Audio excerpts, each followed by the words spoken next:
RC de Aventure, toujours à la pointe de la technologie, ça vous savez, il paraît qu'il y a des entreprises, je ne mettrai pas de lien dessous, ne cherchez pas, trouvez vous-même, qui te permettent, quand tu es décédé ou que tu es vraiment en fin de vie très proche, mais décédé presque mort, ils te congèlent. Alors tu es en hibernation, mais alors hibernation, on s'entend. À savoir si on va te réveiller un jour, pourquoi pas, que la tête ou le corps entier, enfin ça dépend, je ne sais pas du tout. C'est intéressant à savoir, c'est intéressant à comprendre, mais bon, il y a pas mal de gens qui font ça. Ouais, pourquoi pas? Moi, ça m'intéresse pas, t'es mort, et puis basta, hein, et puis on passe à autre chose. Voilà, c'est tout. Voilà, tu peux pas penser à autre chose. Aujourd'hui, le machin, il est pas mort, il est toujours vivant. Petit, aujourd'hui, on va... Bah voilà ce qui arrive sur ce genre de petit engin. Alors, on le retrouvera chez le Cavan, la même transmission, puisqu'on va parler de transmission. Chez le Cavan, chez le CR18 de chez Obitech, puisque c'est aussi Obi Plus qu'il fait. Et on va le retrouver, donc Obitech 4 motrices, motrices. Alors, les motrices, j'ai voulu en prendre un. Le problème du motrice, c'est que ça, généralement, la transmission n'est pas surdimensionnée. Elle est la même que sur un 4 motrices. Il faut savoir que si tu entraînes 2 roues en plus, je suis pas sûr que ce soit le bon choix. Enfin, personnellement, je trouve que si je devais faire un motrice, je mettrais un deuxième moteur, deuxième transmission, enfin, ou je sais pas, un moteur plus costaud, mais pas comme ça. Voilà, pour l'instant, qu'est-ce qui se passe? En fait, c'est la transmission. Bon, ben, vous savez, des roues plus lourdes, voilà, du terrain plus difficile, machin, ça force sur les roues, ça force sur la transmission. J'ai cru à un moment que c'était, ça faisait un petit crrrr, tu sais, le truc qui t'inquiète tout de suite. Tu te dis, ouh là là, qu'est-ce que j'ai? Qu'est-ce qui se passe? Qu'est-ce que je vais faire? Et là, tu te dis, plus de solution, il va falloir trouver une solution. Plus de solution, voilà. Donc, tu arrêtes de rouler avant de tout bousiller. Et je croyais que c'était, comme sur le VPL, c'est le cas, souvent, c'est le pignon conique qui prend du jeu et après il tire comme ça. Donc j'ai regardé le pignon conique avant, c'était pas ça, c'est un pignon de la transmission qui a perdu une partie de ses dents. C'est malheureux, il a perdu ses dents. Il va falloir faire une greffe. Voilà, sur ces bonnes paroles, je vais vous montrer comment on s'y prend pour changer. J'ai ici l'option, je mettrai la référence quelque part par là, je pense. C'est l'option métal, ça coûte pas très cher, hein. Franchement, c'est pas très cher, c'est disponible chez Cavan. Le moins cher, un Cavan qui a aussi les mêmes véhicules, mais qui n'a pas les véhicules avec les ponts déportés, qui a plutôt le véhicule de base. Voilà, et c'est le même que le Hapshima, mais il n'a pas le modèle avec les ponts déportés. Voilà, à peu près ce que je peux vous dire. Chez Cavan, c'est la même transmission, donc tout est pareil. Je vais mettre la transmission métal, on va faire ça ensemble, comme ça vous allez voir. Ça va permettre de vraiment faire durer mieux votre engin, ce sera plus sympa et ça permettra de forcer un peu plus. Parce que là, franchement, les pignons, ils sont petits, vous allez voir. Bon alors, comme ça vous êtes en direct live. Donc alors, le problème qu'il y a sur ce véhicule qui est un peu pénible, qui est un peu lourdingue, c'est que surtout le Hunter, parce que il n'y a pas l'accès à la transmission est un peu compliqué. C'est-à-dire que, je me demande si la solution... Bah non, parce qu'il y a les fils du truc. Non, en fait, c'est un peu casse-tête. Je vais vous montrer comment l'enlever. Parce que c'est fait que la batterie, elle est faite pour être derrière, quoi. Donc vous êtes obligé de démonter ici le support du pare-choc. D'accord. Donc ça, c'est un peu pas pratique sur ce modèle-là. Je pense que peut-être les autres modèles, c'est un peu plus simple, mais celui-là... Alors, vous avez comment ça, Pi Plus que fait un modèle plus compliqué. Et qu'est-ce que tu veux? Ok. Qui fait un modèle plus évolué, alors qui lui a la cabine qui peut se rabattre. On peut le faire aussi, mais c'est un peu plus bricolage, d'accord? D'accord. Alors, on est sur l'enle-voyage. Alors là, vous avez une vis encore, ici qui tient l'arrière. S'il faut tout sortir, hein, c'est assez galère. Ah, il ne veut pas s'en aller. Il faut enlever les feux ici, parce que sinon ça vous gêne pour avoir accès à la vis qui tient encore là. Ah, c'est relativement simple, hein. Ah, il y a quand même quelques vis à enlever, hein. C'est pas si simple. Après, la transmission est très facile d'accès, hein, mais... J'ai fait une petite modif parce que je voulais pas la batterie ici, elle était trop haut. Donc une fois que vous enlevez ça, pas besoin d'enlever les roues, vous avez une vis ici. Je ne sais pas si vous la voyez, non, vous la voyez pas. Une petite vis ici. Alors je sais que l'éclairage chez moi, c'est pas un fort. Une vis ici, là. Donc je pense qu'il y aurait moyen de faire que ça bascule. Mais en fait, vous ne pouvez pas le faire parce que, à moins que vous retaillez ici à cet endroit-là pour que ça bascule, et ça pourrait se basculer complètement en fait, avoir le bloc complet, ce serait faisable. Je n'ai pas réfléchi à la question parce que j'utilise pas, je me bats pas avec ça pour l'instant. Mais voilà. Donc, une fois qu'on a enlevé presque toutes les vis, alors il y a d'autres vis encore enlevées. Je vais vous montrer parce que moi j'ai déjà enlevé depuis longtemps. J'ai pas remis parce que j'arrive pas à les remettre et puis ça me cassait les pieds de les mettre. Mais bon, c'est mieux si vous les mettez. C'est les vis que vous avez ici. Là, vous avez deux vis. Une vis là qui se fixe à ça. Et la vis aussi qui est là. Donc ça, si vous pouvez, vous le faites. Hein. Moi, je ne l'ai pas fait. Voilà, il suffit après de tirer, en fait, de sortir le truc du gond. Vous basculez en arrière. Vous avez toute la carreau. Ok. Débranchez. On débranche les lumières et c'est bon. Tu vois, tu pourrais faire que ça se balance, mais là, ça coince. Tu vois, là ça coince. Il faut tailler ici. Peut-être que je le ferai. Ce sera peut-être plus facile. Ici, j'ai fixé la batterie. Voilà, c'est un peu provisoire. Une idée un peu provisoire à ma façon, mais bon. Ce qu'on veut, c'est avoir accès à la transmission. Donc la transmission, on sort ça. On sort ça. On sort celui-là. Les trois vis qui sont là. Ok, je mets toutes les vis au même endroit parce qu'après, pour le remontage, ça va être galère. Elle est là, la transmission. Il faut débrancher le moteur. On sort le moteur, la transmission. Tout sort, les cardans sortent, vous avez toute la transmission. Ok. Maintenant, une fois que vous avez la transmission, il va falloir démonter ces petits trucs-là.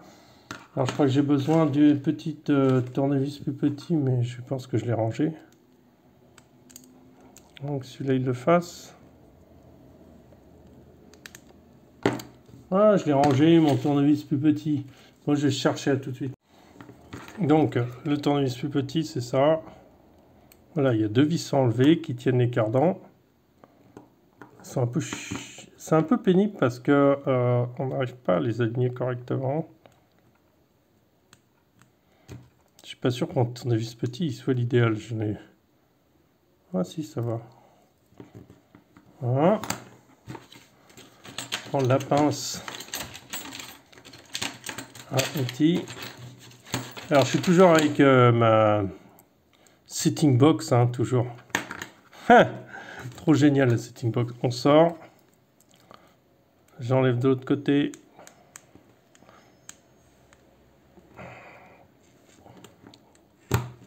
Il faut tout enlever. Hein. De toute façon, on ne s'en ressort pas sans ça. Je vais chercher un plus petit. J'ai réussi à enlever la vis. On tire là. Je change mes trucs, sinon ça va tomber par terre. Voilà. On tire là, on a les deux vis et tout. Alors faites attention à ce que vous faites, hein, parce que là, on sort la transmission. C'est pas très compliqué. Il y a quelques vis là. D'accord. Là, vous avez accès à la première transmission, toute simple. Ok, après, on va devoir enlever la deuxième partie de la transmission, c'est cette vis-là. Une vis ici. Vous l'avez vu, la vis? Elle est là. Là.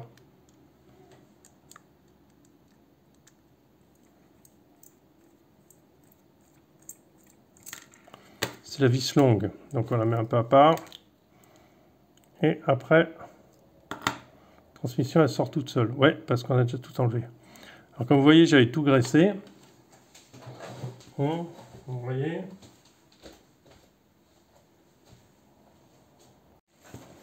Donc oui, je reviens. Tout est graissé. On va regarder ce qu'on a là-dedans.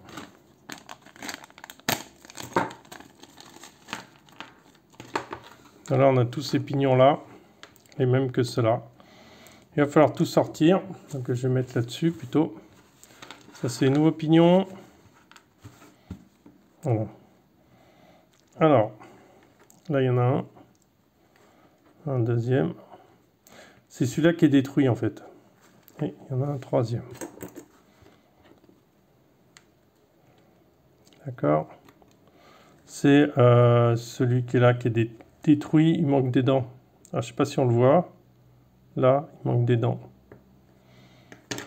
Alors quand c'est tellement petit, c'est à peu près normal. Alors ça se remplace par, tu vois, c'est plus simple à remplacer puisque il s'agit d'un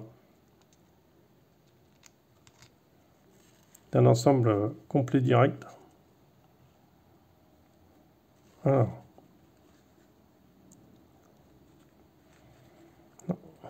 dans ce sens-là que ça se met, donc ça on va mettre là, voilà.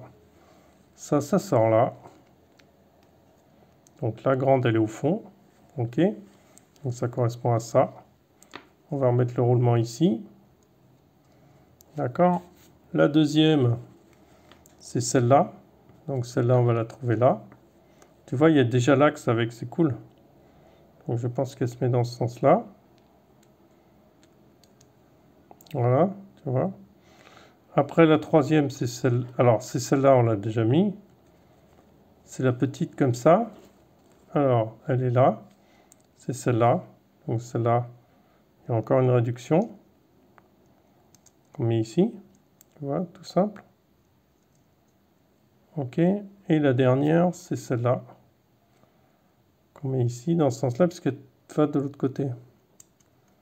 Voilà, c'est en métal. J'ai cherché la graisse, j'arrive. Donc moi, j'utilise de la graisse silicone pour vélo. Voilà. J'en mets pas mal. J'en mets là où je peux. Voilà, j'en mets pas mal, mais pas trop chargé non plus, hein. Enfin bon, je dis ça, mais tu vois la quantité que j'en mets. Alors, alors celui-là, ah bah oui, tu peux pas le sortir celui-là, parce que du coup, c'est celui qui est là. Donc là, il te faut... voilà. Tu bloques avec ton doigt, hein, parce que c'est celui en fait qui est là. Alors les pignons plastiques, tu peux les racheter, mais tant qu'à faire, autant mettre les métals, quoi. Ils sont pas vraiment plus chers. Ils sont vraiment... on est dans la même notion de prix, quoi. Hop là, j'en récupère. Je leur mets la boule là. Vous avez suivi un peu comment c'est monté, un peu? Je vous montre ça, voilà, sur fond blanc.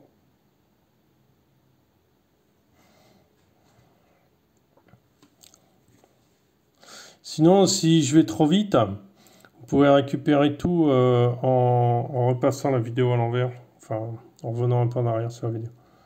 D'accord? Bon, maintenant, on va tout mettre en place. Voilà, c'est comme ça, vous voyez bien. Et ça va s'enfoncer gentiment l'un sur l'autre, quoi. L'autre, il va sortir là. Alors, il faut bien le mettre en face du trou, le petit trou, là. Les autres, on va tourner un peu. Voilà, tout simple.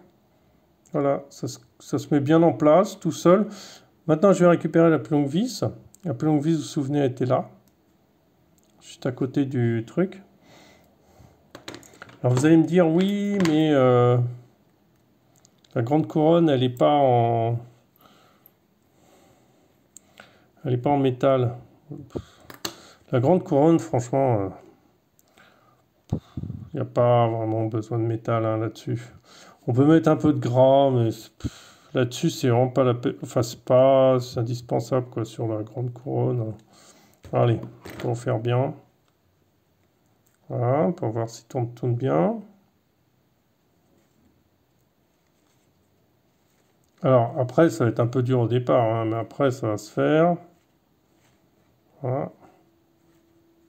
Voilà, on sent que ça se libère maintenant, un peu. Ok, on y est. Maintenant, il s'agit de remettre ça. Donc, la petite cloche par-dessus. Vous voyez bien. Ouais, tu vois, c'est tout simple. Quand tu reprends tes trois petites vis. Les petites vis que tu avais laissées de côté. Donc, voilà.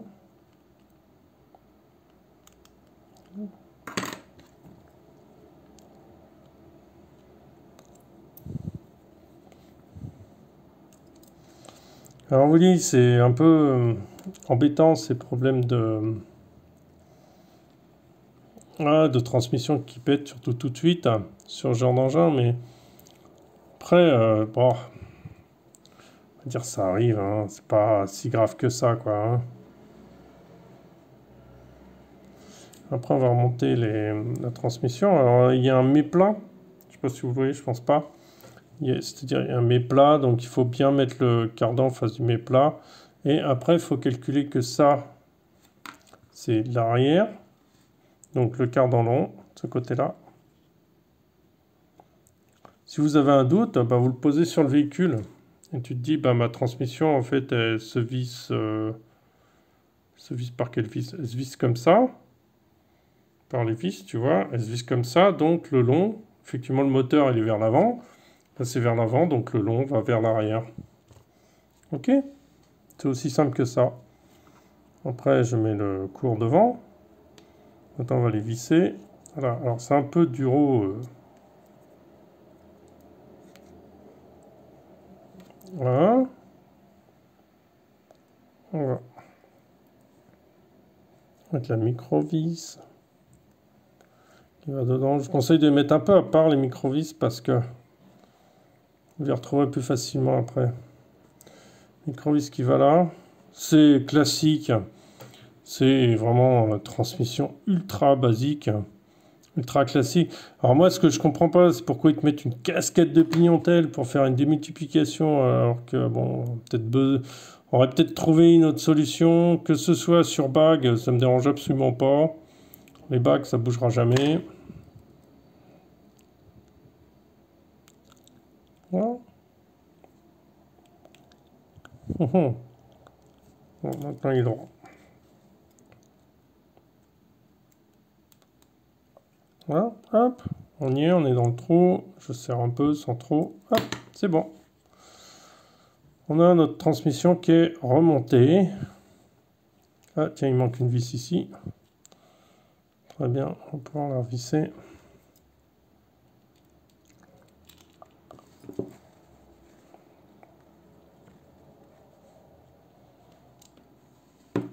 Je suis vraiment pas doué.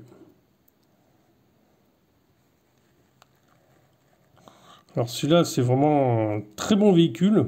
Ah, très bon, hein. Moi j'aime beaucoup ce véhicule. Il est très marrant. Alors tout ça, ben, on n'a plus besoin, hein. Donc je vais l'enlever.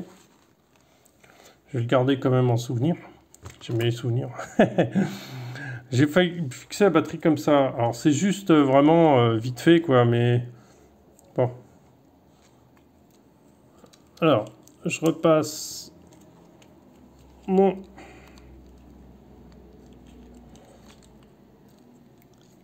connecteur pour le moteur dessous. Alors la batterie est vite fixée, hein, c'est pas Noël non plus.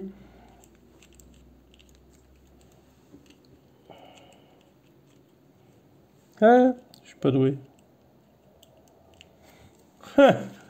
Aujourd'hui ça veut pas. Mais pourquoi il veut pas se brancher? Voilà, il est branché. Je remets ça. Alors, tu peux le mettre directement sans te casser le pied, c'est-à-dire que tu remets ta truc, tu essayes de coincer plus ou moins avec un peu de lumière, tu essayes de mettre en face du truc.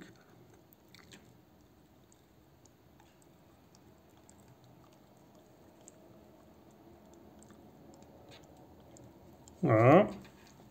L'avant c'est mis. L'arrière, il suffit de le lever un peu. L'arrière c'est plus facile, hein. C'est pour ça que je mets l'avant en premier. C'est que l'avant... Alors vous graissez pas les cardans comme ça, hein, ça sert à rien. Bon, alors ma transmission a été super bien mise parce que je l'ai mis carrément à l'envers. Tu vois, donc là c'est bon, on y est. Là, je remets ma transmission à peu près en place. Ok. Là, on se souvient qu'il y a 3 vis qui vont, c'est les 3 vis avec... je sais plus comment ça s'appelle, ces vis. Non, c'est pas celle-là. C'est celle avec un... Voilà, qui sont fraisées. Je sais pas comment tu dis, je crois que c'est châssis fraisé, mais les vis, je sais plus comment ils s'appellent. Je sais plus comment ça s'appelle ces vis-là, mais bon. Après, elles sont assez profondes les vis, donc tu as vite fait de... Tu les mets assez facilement, quoi.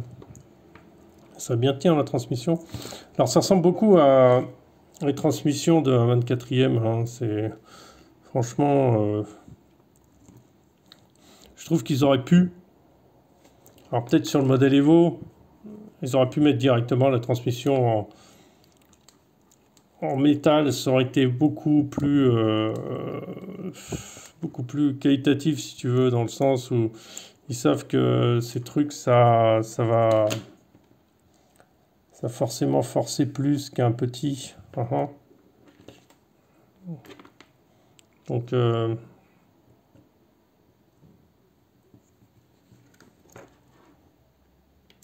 voilà. Donc ça, c'est mis. On est cool. On est en train, on va essayer la transmission. Donc là, j'ai l'émetteur. Il suffit juste de brancher ça, ça démarre tout de suite. Voilà. Ça, faut que je le fixe aussi, ça, l'interrupteur.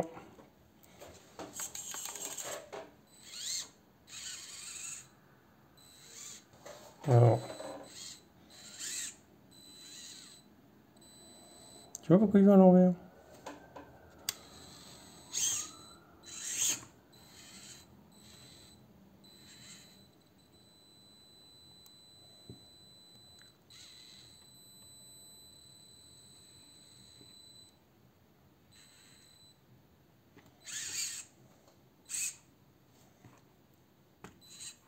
Vous voyez?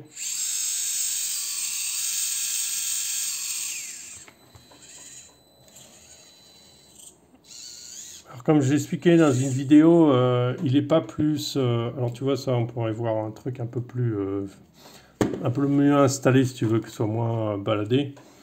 Mais bon, c'est plus ou moins du provisoire qui dure. Je vais essayer de trouver une solution plus sympa, quoi.